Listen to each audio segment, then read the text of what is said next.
Hey everybody, hope y'all doing super well today. So right into the story. Um, I worked for my first salon that I worked for was called Hair Cuttery, and I worked with established stylists. What I mean by that is they had at least 5 years under their belt when I met them. So I'm coming in right out of beauty school, maybe like 6 months, maybe a year, coming in out of beauty school. So um, we all worked very well together. Um, and it was a full staff of people. There was a girl that worked during the day, um, 9 to 5, Monday through Friday, because her husband traveled. So she could do during the day because she had childcare services for her son. I came in with the mid shift, which was like 1 to 9. And then when she left at 5, and then somebody came in like at 4, and did the 4 to 9 with me. So we all had it. That's just how it worked out. And it worked out like that for years. I mean, like literal years. And there were some people that kind of came in and went out, but for the most part, that was what it was. Now, if there was ever a nighttime shift that I couldn't work, one of my girlfriends would come. I mean, not that I couldn't work, that I worked by myself. One of my girlfriends would come in and sit in the salon with me so I could work. And so the salon would be open. So when I tell you we did that for years, we did for years. When I first started that, we did have a manager, what was called a salon leader. We did have a salon leader that was in the salon at that time. However, she left and it was hard to replace her. But we really didn't need replacement. Like I said, they were already established stylists. They came in, they did their jobs, and we left. Like that's what it was. So anyway, people kind of come in and then they leave back out, but the bulk remained the same. We get this lady out of Virginia, and I can't think of what the base is in Virginia. The military base is in Virginia, but she was a manager, salon leader at the Virginia base, and she moved to Charlotte.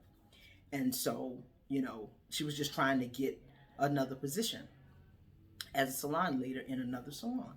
So they allowed her to come. Since we didn't have a salon leader, she could be our salon leader.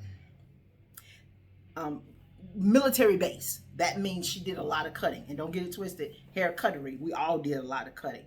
But that was her main everyday go to, cutting hair, cutting hair, cutting hair. Which is fine. But as a organization, we did hair, all kinds of hair. We relaxers, colors, cuts, perms, you know, all of that. We did everything. She comes in as our salon leader. Now, by this time, I'm going to easily say I've been there 3 years. And time is very relative right now. So, but I'm going to give it a good 3 years. By this time, I am working in the salon, but I am also what they call an educator with the company. So, in my particular district, I used to go around and I used to teach texture to the stylist, and it was a specific, and not teach, but facilitate a class for texture to the stylist, from Raleigh down to Charleston, Raleigh, North Carolina to Charleston, South Carolina. Anyway, she becomes our salon leader. Salon leader duties are take care of inventory, make sure scheduling is taken care of, any kind of issues that might come up with the stylist. Now, mind you, we've been doing this already. When I tell you we didn't have a salon leader for years, we did not have one for years. And everything got taken care of. All the ordering was done.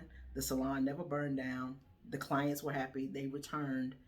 And we did our schedule the way we needed to do it. We go off to a retreat for the educators. and it was, really powerful. We felt like, oh man, we're ready to get back in here and do this, and so excited. And we get back, and one of the suggestions was that maybe, you all switch places in the salon, which, as far as where your stylist station is, gives you a new viewpoint, you know. So we just brought it back. Would y'all like to do that? Blah, blah, blah. That didn't sit well with her.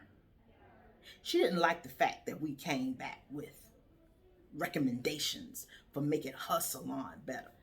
Mind you, she'd been here 3 whole minutes. Okay. Y'all not going. When I tell you she cut hair, that's what she did.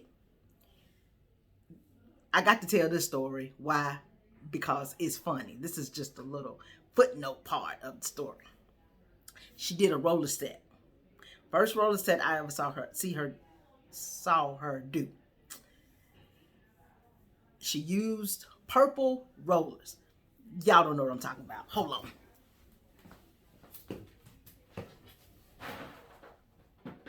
I'm coming. Give me a minute.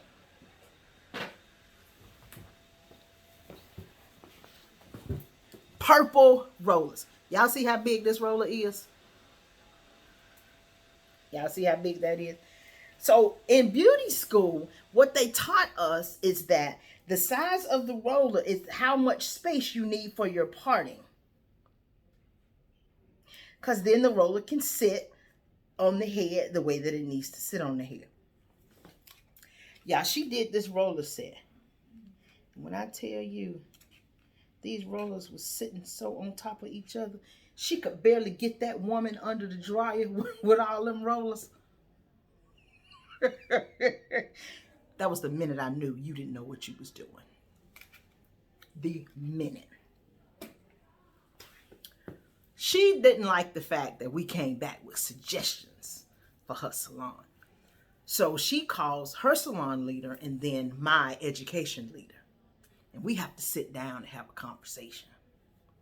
There was another girl that was in education that was a part of the salon too. So it's the 4 of us sitting at a table. When I tell y'all she is mean mugging me across that table, like she about to flip the table over and do something. And I'm like, what is, number one, I didn't even know what the meeting was about. But, when it comes to education and then it comes to salon culture, they kind of work hand in hand. So I thought maybe it was just, we're going to have this meeting about, something that's going to benefit the salon. No, it was because she had an attitude that we brought back a suggestion for us to change stations. We sitting there.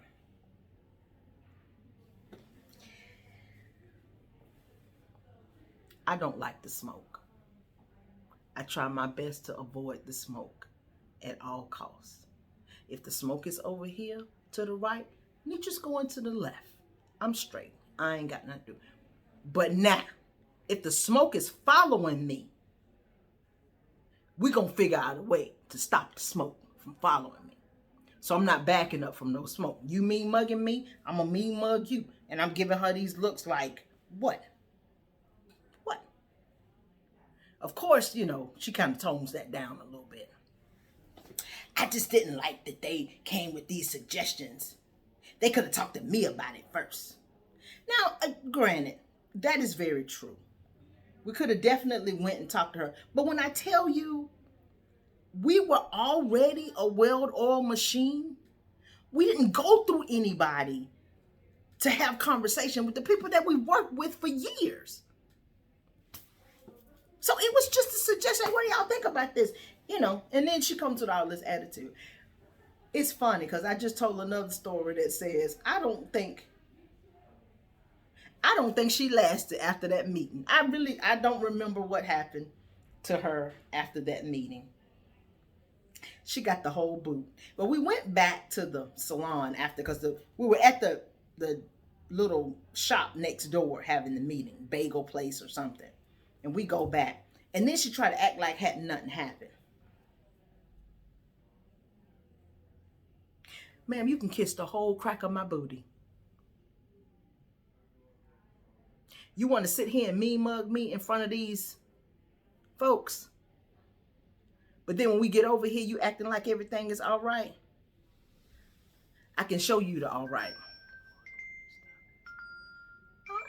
No.